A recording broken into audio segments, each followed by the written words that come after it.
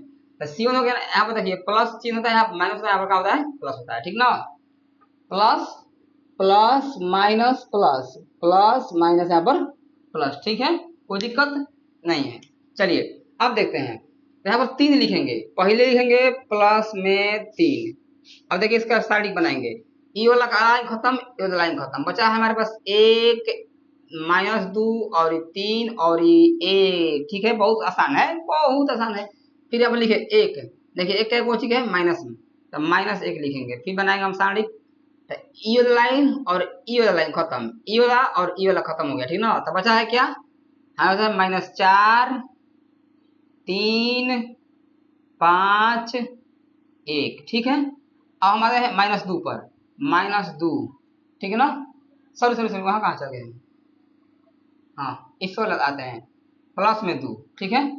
High फिर देखिए ई वाला लिए 3 यहाँ पर, फिर 1 लिए, फिर क्या लेंगे अब प्लस में 2 लेंगे, तो ई वाला लाइन खत्म हो जाएगा और ई वाला खत्म हो जाएगा, बचा क्या -4 5 1 और माइनस में 2।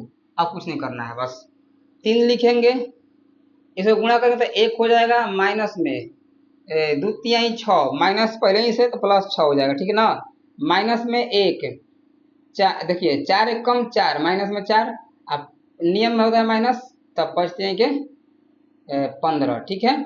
फिर प्लस में 2 ले लिया यहाँ पर, तो 4 1 4 दूनी के 8, माइनस में प्लस हो जाएगा, प्लस में 8 और माइनस में 5 1 कम 5। देखिए अब हल कर दीजिए, 6 7 3 17 के 21 21, यहाँ पर देखेंगे कितना आया, माइनस है तो 15 4 माइनस में 19, और माइनस में 19 में 1 से गुणा करेंगे तब प्लस में 20 आ जाएगा, ठीक ना। प्लस में सॉरी 20 कहेंगे 19 आ जाएगा जी, देख फिर से 15 और 4 कितना होता है, माइनस में 19 आंसर आ गया, और -19 गुणे 1 तो माइनस प्लस हो जाएगा, +19।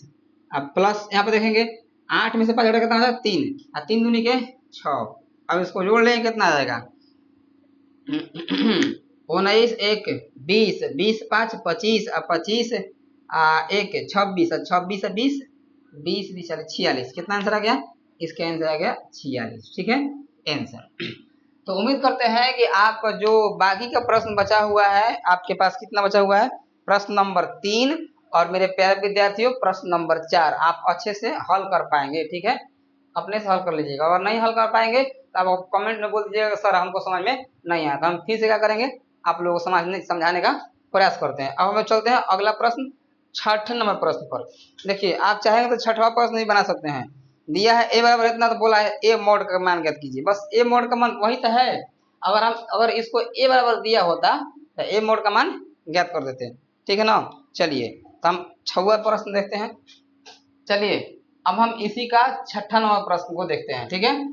देखो रहा कि यदि ए बराबर इतना दिया है, मैट्रिक्स के रूप में दिया है ए बराबर इतना हो तो मॉड ए ज्ञात कीजिए। देखिए यहाँ से आपको कैसे पूछ सकता है, कह देगा कि मॉड ए ज्ञात कीजिए, चाहे कह देगा DET डिटर्मिनेंट ऑफ ए ज्ञात कीजिए, ठीक है ना, ये कह सकता है, या मॉड ए कह सकता है, या इसमें डेल्टा ऐसे कह देगा डेल्टा ज्ञात कीजिए।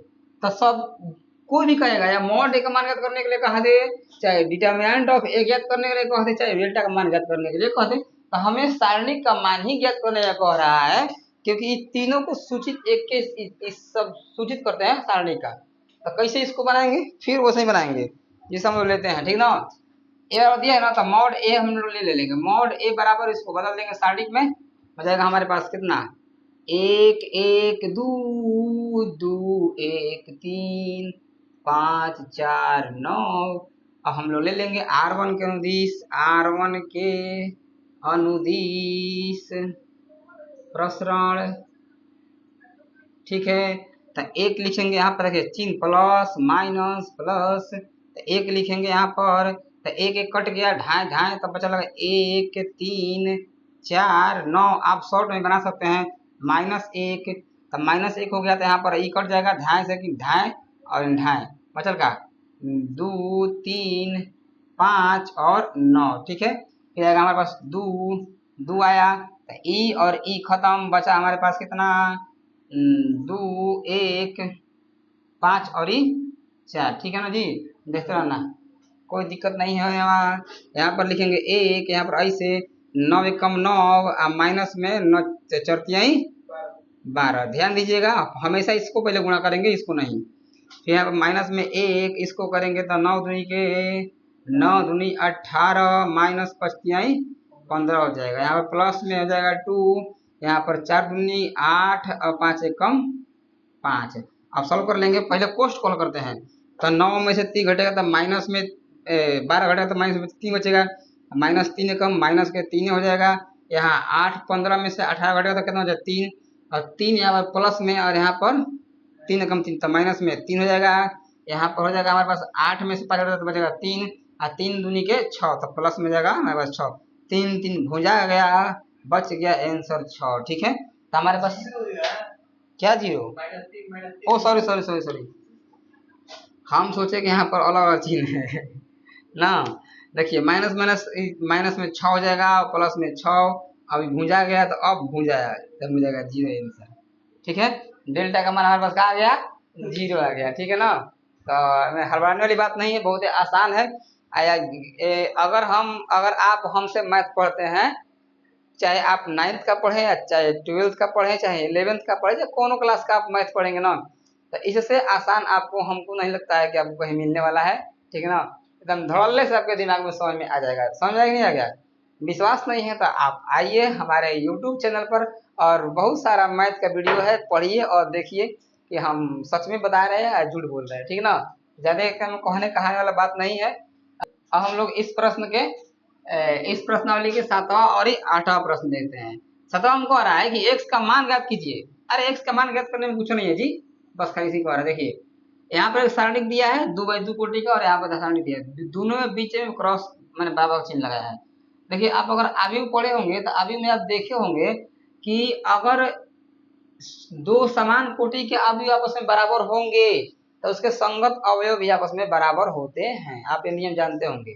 जैसे में यहाँ पर 2 है तो यहाँ पर 2 होना चाहिए, 4 है तो यहाँ पर देखो 4 बाकी ना, यहाँ पर 5 है, यहाँ पर 6, ऐसे अगर अवयव में नियम लगता है, ठीक ना। यहाँ पर देख सकते हैं 2 है, यहाँ पर 2 है, यहाँ पर x है, यहाँ पर 6 है, यहाँ पर 18 है, यहाँ पर 18 है ना, यहाँ पर x, यहाँ पर क्या है 6 है। इसका मतलब x का मान 6 होने वाला है, ठीक ना। ऐसे ही बना सकते हैं हम लोग। तो हम अगर 2x2 कोटि का अवयव है 3x3 कोटि के, अगर दो कोटि एक ही समान कोटि के अगर दो अवयव आपस में बराबर हैं तो उनके संगत अवयव भी आपस में क्या होंगे, बराबर होंगे। आप याद रखिएगा, हमको कुछ नहीं करना है, यहाँ बस हल करना है। 2 एकम का हो जाएगा हमारे पास 2 होगा ना जी, माइनस में 5 चौके का हो जाएगा हमारे पास 20 होगा ना जी, सिंपल। बराबर 20 को हल करें 2x बना, 2x के स्क्वायर होगा ना जी, जी हाँ होगा। माइनस में 4 छक्के 24 होगा ना जी, हाँ होगा। अब हल कर लीजिए जैसे करते हैं। यहाँ पर क्या हो जाएगा जी, माइनस में 18 होगा ना जी, हाँ होगा। यहाँ पर क्या हो जाएगा जी, बस ऐसे 2x के स्क्वायर माइनस में 24। ध्यान दीजिएगा, इसको आ देंगे इधर, इसका माइनस का हो जाएगा प्लस, तो हो जाएगा माइनस में 18 और प्लस में 24, ठीक है। अब बराबर में 2x के स्क्वायर, ये कितना हो जाएगा हमारे पास, बच जाएगा 6 ना, 6 बच जाएगा, 6 बराबर हो जाएगा हमारे पास x के स्क्वायर। ये 2 गुणा में है जाएगा तो भागा में हो जाएगा, सॉरी हाँ कटेगा कितना 3 बार में, ठीक ना। तो हमारे पास कितना जाएगा, यहाँ पर अब हमारे पास x का मान आ जाएगा, यहाँ पर स्क्वायर है तो इधर तो रूट अंडर हो जाएगा, तो x का मान जाएगा प्लस माइनस में 3, ठीक है। जब हम क्या करते हैं स्क्वायर हटाते हैं ना, तो उधर जाके रूट चढ़ता है उस पर, अगर उस पर रूट चढ़ेगा तो प्लस में भी होगा आंसर और माइनस में होगा, ठीक है ना। चलिए इसी तरह से कुछ नहीं करना है, इसको भी हल कर लीजिए। 5 दूना का होता है 10, माइनस में 4 तिहाई 12, ठीक है। फिर आप बराबर करेंगे तो 5x हो जाएगा हमारे पास, यहाँ पर 5x और फिर माइनस में 2 तिहाई 6x, ठीक है ना। तो सिंपल हेने घटाएंगे तो माइनस में 2 बचेगा, और हेने घटाएंगे 5x में 6x तो माइनस में x बचेगा, माइनस में भूजा गया तो x बराबर क्या हो गया 2 आंसर, ठीक है। अरे त्रियोग कितना आसान है, हालांकि आप लोग बना लिए होंगे सब हम जानते हैं, ठीक है, लेकिन फिर हम बना दे रहे हैं। चलिए अब देखिए सेम टू सेम 8वां प्रश्न, सेम टू सेम ये तो कह रहा है, इसको भी क्या करना गुणा कर देंगे x के स्क्वायर 18 दूना 36 बराबर में छछा के 36 और फिर हो जाएगा माइनस में 18 दूना 36। ये हो गया जीरो, बन गया हीरो। एक्स के स्क्वायर जीरो हो गया ना जी, इसको माइनस में ऊपर जाएंगे प्लस में फान जाएगा 36 हो जाएगा, ठीक ना। प्लस में स्क्वायर हटेगा तो क्या कर देगा रूट अंडर प्लस माइनस 36, इसका वर्गमूल आ जाएगा हमारे पास कितना 6। तो x बराबर प्लस माइनस 6, यही होगा हमारे पास answer, option number B, option number B. तो हमारे इसी प्रश्न के साथ साथ साथ, साथ आपका जब 4.1 प्रश्नावली खत्म हो चुका है, ठीक है। अब आगे के क्लास में हम लोग पढ़ेंगे 4.2 यानी 4.2 के पहले पढ़ेंगे थ्योरी, फिर हम लोग प्रश्नावली का करेंगे हल करेंगे। तो किसी प्रश्नावली का थ्योरी का क्लास देखना ना भूलें, अगर थ्योरी पढ़ लेंगे आप तो आपको बना हमको बनाना ही नहीं पड़ेगा, आप खुद बना लीजिएगा, ठीक है ना। अब आपके पास थोड़ा सा दिमाग होगा तो मिलते हैं अगले वीडियो में, तब तक के लिए जय हिंद सभी को। Good morning, good evening, good afternoon, यानी कि आप जब देख रहे होंगे तब, ठीक है ना। अब मिलते हैं अगले वीडियो में, जय हिंद।